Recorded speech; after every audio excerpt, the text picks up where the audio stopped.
everyone, my name is Stacia Varga and welcome to my course, Securing SSAS Models.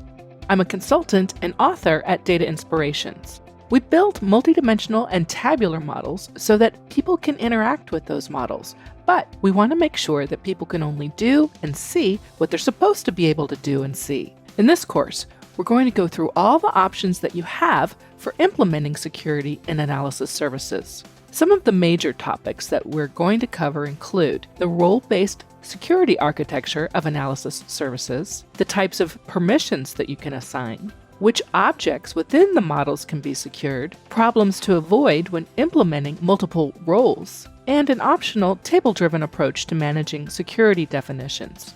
By the end of this course, you'll know how to properly create and implement a plan for securing analysis services models. Before beginning this course, you should already know how to create Windows logins and groups. You should be familiar with the development and deployment tasks for the type of analysis services model that you want to secure, either multidimensional or tabular, and you should have a general familiarity with their expression languages, MDX or DAX, respectively.